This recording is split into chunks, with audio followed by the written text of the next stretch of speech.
Radio Imanzi 105.1 FM.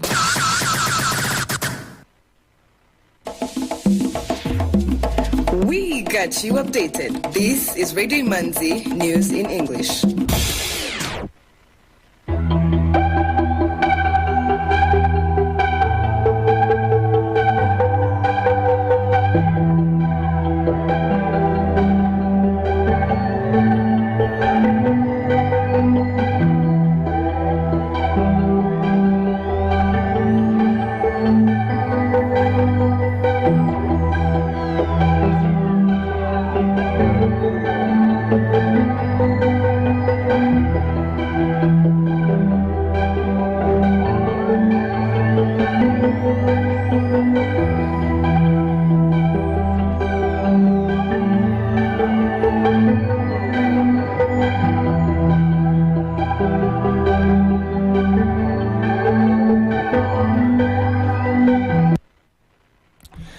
You are tuned to Radio Imanzi broadcasting from Kigali. Here is the news in English, brought to you by Fiona Umuganwa. The headlines. Rwandans have paid tribute to the late Queen Gichanda Rosalie. The bridge that facilitates transport between Gakenke and Muhanga district has been washed away by floods again. The Rwandan court has jailed Chinese national for 20 years for torture. 6 midwives are being persecuted in Senegal following the death of a pregnant woman in a public hospital.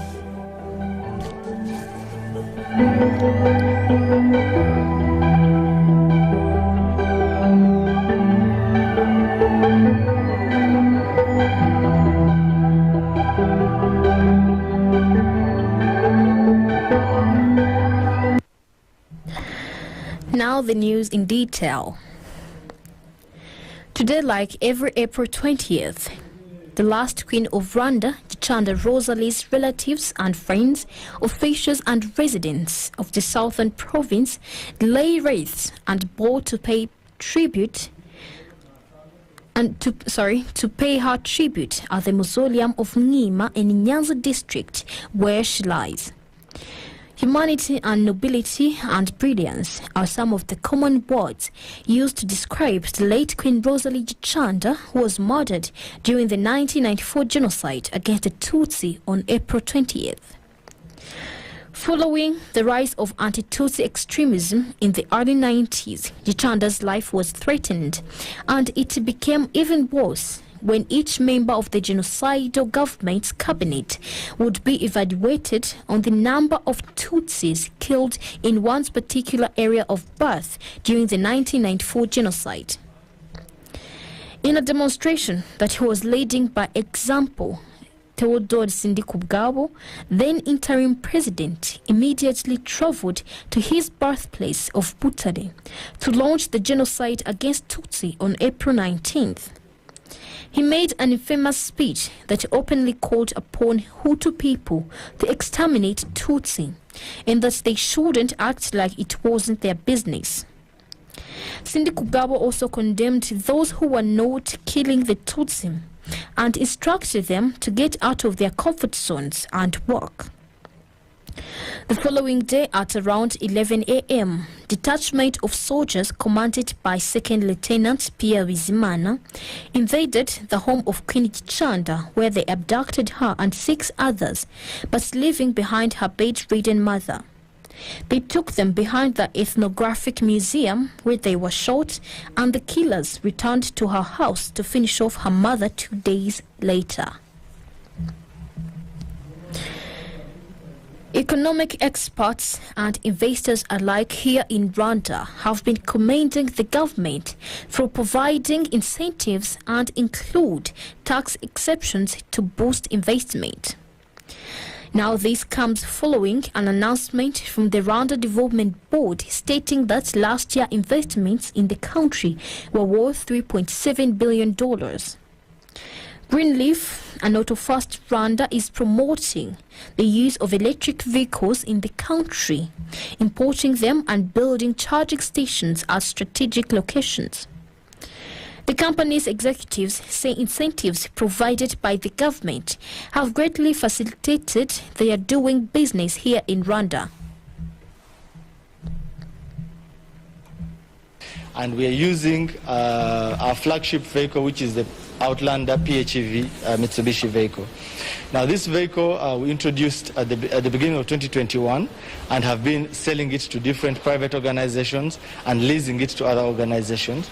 But since the incentives of government started kicking in, some of which are tax exemption on these vehicles being imported, we have noticed more and more private individuals coming in to buy these vehicles and inquire of them. Economic experts have been also noting on the benefits of the government promoting investment in the way it does. Investment is very important for an economic development of a certain country, any country. One, because it contributes to job creation. For example, last year, the investment in Rwanda last year will contribute to around 50,000 new jobs. And that's very important because actually it helps people who are employed to bring bread, to put bread on the table. That's one. And two, any investment actually contributes to resolving a problem which is in the country, like access to health care, like access to infrastructure. But particularly in Rwanda, when we talk of real estate, it resolves the problem of habitat. You know, we need to make sure that Rwandans have access to improved habitat and residence. And when an investment like that comes in the country, it helps the country, it helps the government, it helps the citizens to resolve the problems which they are facing on a daily basis. A report from the Rwanda Development Board indicates that in 2021, new investment projects in the country were worth $3.7 billion, 22.5 million of that money going towards the use of electric vehicles. 57% of all investment projects in general were in the construction industry. The Ministry of Education says every effort is being made to increase the number of TVET schools from 31.9% currently to 60% by 2024. Now, the ministry is urging parents and students to see the benefits of TVET schools. Jean-Luc, a 22-year-old entrepreneur, owns Musa Design, a company that produces various types of shoes, belts, bags and wallets. His company employs 20 people and has a daily production capacity of 100 to 150 shoes. He began in 2019 and his vision is to be among the leading companies in the manufacturing industry, producing high-quality shoes that meet customer expectations. His advice to young people is to think positively and to take advantage of every opportunity that comes their way. Youth unemployment is highlighted in Rwanda. The government and other institutions has put some effort, but more needs to be done by youth themselves to create their better future. There is sayings that say that dormant mind is bed of the devil. As youth, we always have to think positive, try to explore and seize every opportunities without having those thoughts that there is no job, and here we are, the one who are to create it. Nijana Teofil, who was trained by Musa Design and is now among the 20 workers in this company, says this opportunity helped him to improve his standards of living and also encouraged the youth to be innovative, which will help them in fighting unemployment. I've been working since 2020 until now. Before working here, I used to ask everything, almost everything, my parents. Right now, I do everything on my own.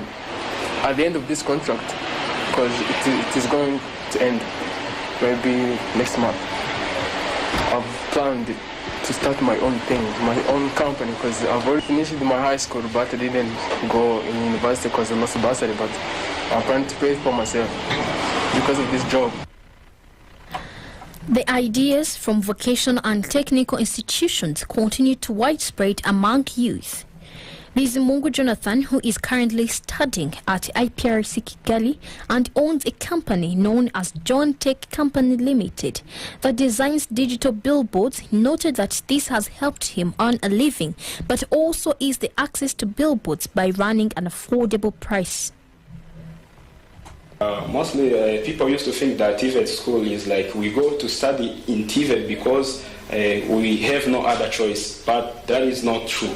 We study in TVET because we need to be more innovative. We need to solve the problems that are surrounding our country, not only in our country but our society in general. So they have to change their mind and come study in TVET in order to be innovative and be able to solve different problems that are surrounding our society. So it helps in job creation. This is what I made by myself. Yes, so it helps in job creation.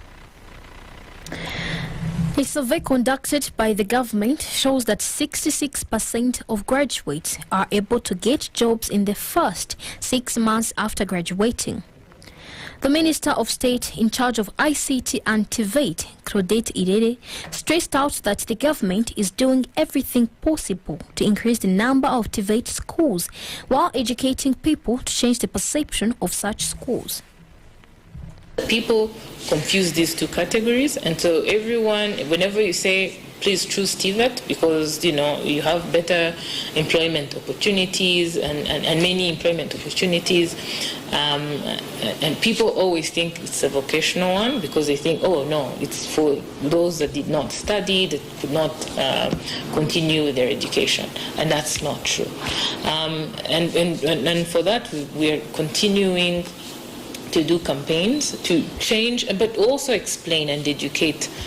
And where necessary, we will convert some of the schools, some of the rooms, not the schools, some of the rooms into TVET classrooms and just add workshops. And this, we're sure, will help in mobilizing and increasing accessibility for students. Moving on ahead to justice matters, the Karongi Intermediary Court has sentenced Sun Shujun, a Chinese businessman, to 20 years in prison after he was found guilty of torturing employees. Shujun was filmed in August last year beating his two co-workers at the mining firm Ali Group Holdings. In the video, the victims were seen tied to a tree and Shujun whipping them and accusing them of theft. The incident took place in Mukudesel, Kagano Sector, Rutsiro District in the Western Province. Following the video, which circulated on social media platforms, Shujun and the co-accused Alexis Lenzaho, an engineer, and Leonidas Sanzimana, a security guard, were arrested by Rwanda Investigation Bureau. During the trial, the victims, Azerias Niyomukiza, Gratien Gendahimana, and Dewobi Hoiti, requested for compensation. The court ordered Shujun and Lenzaho to pay compensation worth of 2.5 million Rwandan francs to each victim, in addition to paying other court charges. The defendants have been given 1 month to appeal against the decision.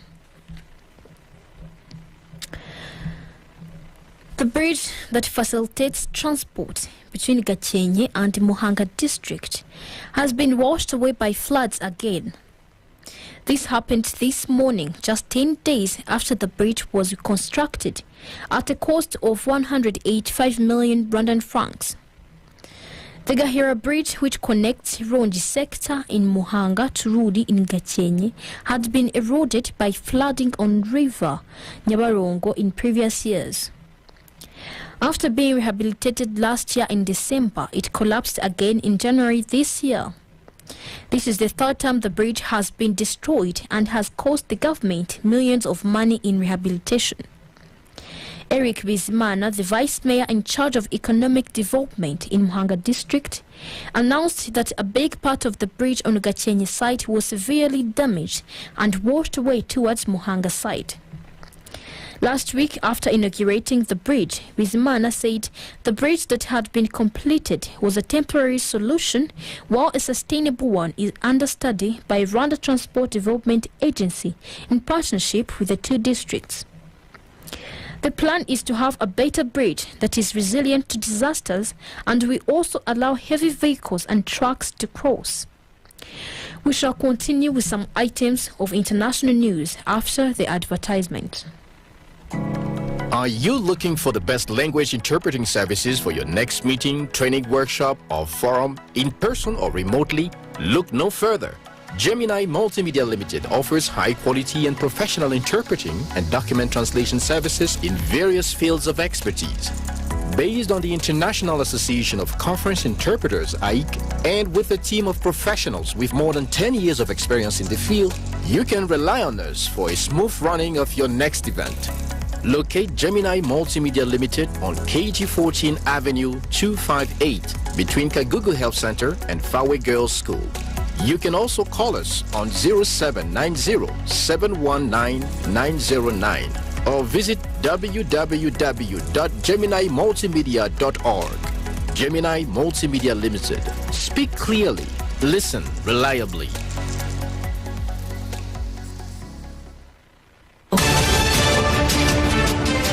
Some items of international news on Radio Imanzi.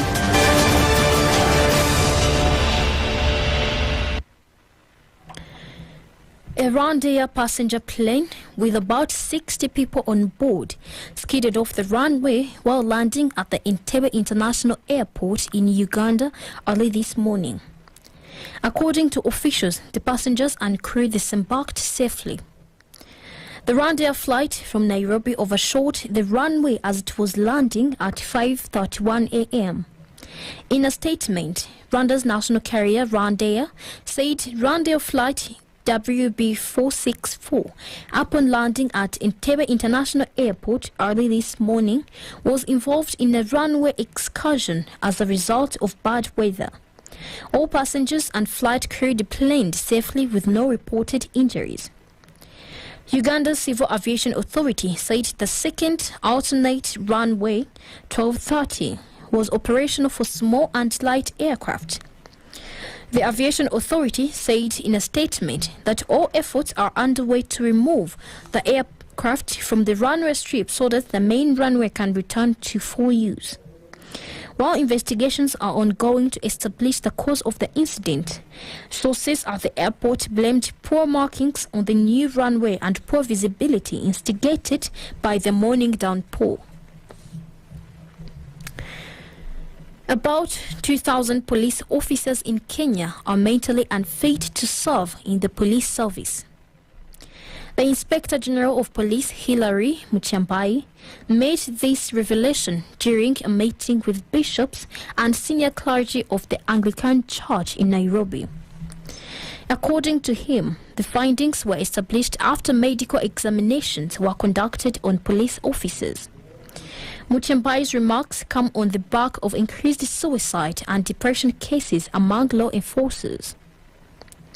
However, he noted that a process to manage some of the mentally unstable officers has started.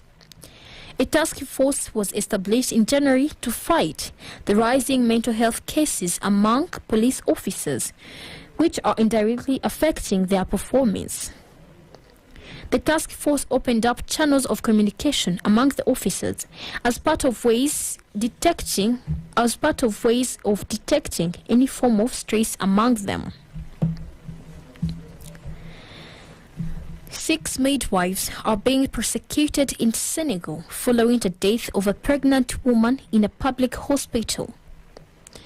Their lawyer said Astu Sokna, in her 30s, waited in vain for a cesarean section for hours, and her tragic fate has stunned the country.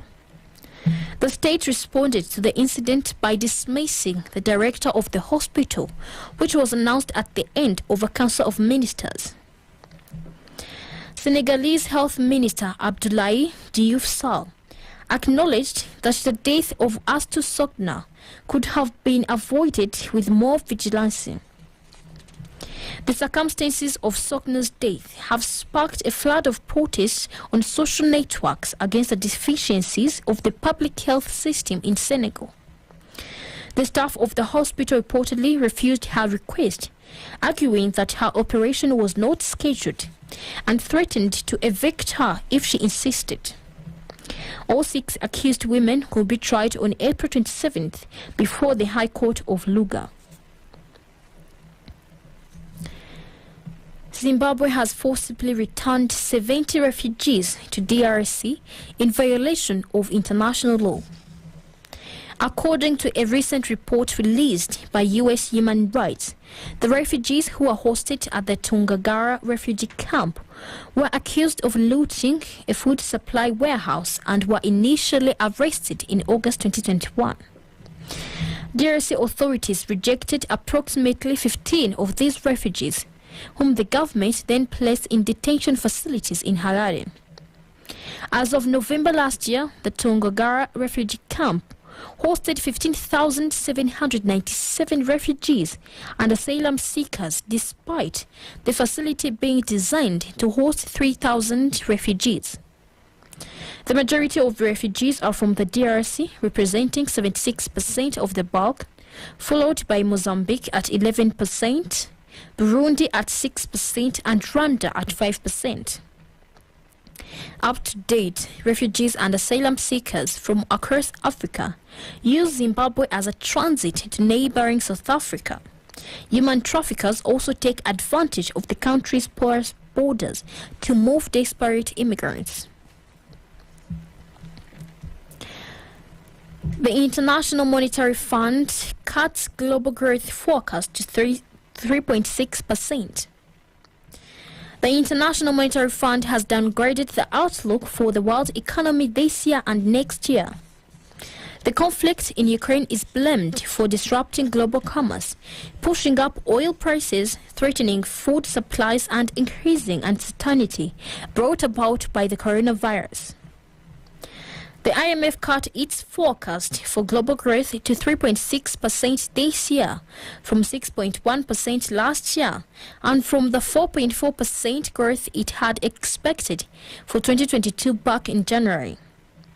The fund says the world economy is expected to grow by 3.6% again next year, slightly slower than the 3.8% forecast in January. The darkening outlook came just as the global economy appeared to be shaking off the impact of the highly infectious Omicron variant. The IMF expects Russia's economy to shrink 8.5% this year and Ukraine's 35% because of the war in Ukraine. U.S. economic growth is expected to drop to 3.7% this year from 5.7% in 2021, which had been the fastest growth since 1984. The new forecast marks a downgrade from the 4% the IMF had predicted at the beginning of the year. China's lawmakers announced it ratified 2 international conventions against forced labor months after United Nations experts voiced concerns over the country's treatment of ethnic and religious minorities, particularly in the Xinjiang region. Beijing's approvals come as the country faces accusations of widespread human rights abuses in Xinjiang, including forced labor. Rights groups estimate at least 1 million Uyghurs and other Turkic Muslim minorities have been incarcerated in re-education camps there, allegations that Beijing roundly rejects. Officials that maintain the camps are vocational training centers aimed at reducing the appeal of Islamic extremism. London and Washington have been among vocal critics of China's treatment of minorities in Xinjiang, with the U.S. State Department previously calling on China to end its genocide and crimes against humanity in the region.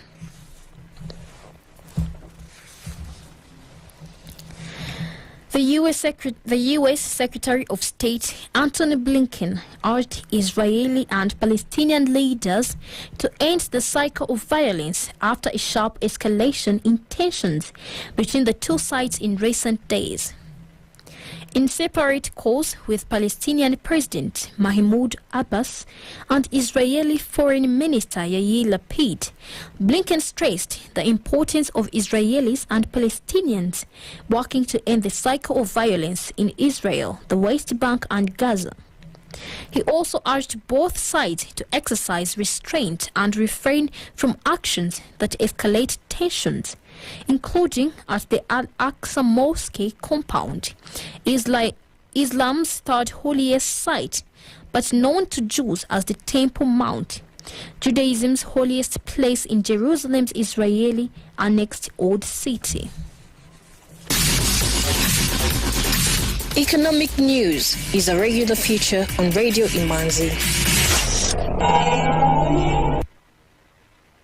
The Rwanda Stock Exchange market report of today. The trading session recorded a total turnover of 234,832,000 Rwandan francs worth of bonds traded in one deal on the fixed income market and 20,300,000 Rwandan francs from 81,200 shares traded in one deal on the equities market. Bank of Kigali closed the counter at 250 Rwandan francs.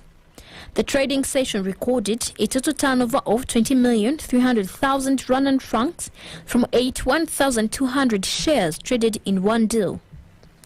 Bradgwa closed the counter at 150 Rwandan francs. I&M Bank counter closed at 44 Rwandan francs. Simirwa at 120 Rwandan francs. MTN Rwanda at 1,180 Rwandan francs. Equity Bank at 440 Rwandan francs. Kenya Commercial Bank at 370 Rwandan francs. National Media Group at 1,200 Rwandan francs. Uchuri Supermarket at 104 Rwandan francs. And RH Buffalo closed the counter at 526 Rwandan francs as the market closed. Now the currency market review of today. The Kenyan shilling buying price was 8.7 Rwandan francs and the selling price was 8.9 Rwandan francs. Tanzanian shilling buying price was 0.43 Rwandan francs and the selling price was 0.44 Rwandan francs. Ugandan shilling buying price was 0.28 Rwandan francs and the selling price was 0.29 Rwandan francs. Burundian franc buying price was 0.49 Rwandan francs and the selling price was 0.5 Rwandan francs. The US dollar buying price was 1,009 Rwandan francs and the selling price was 1,029 Rwandan francs. The British pound buying price was 1,316 Rwandan francs and the selling price was 1,342 Rwandan francs. The euro buying price was 1,092 Rwandan francs and the selling price was 1,114 Rwandan francs. With that, we come to the end of tonight's edition with Fiona Umuganwa.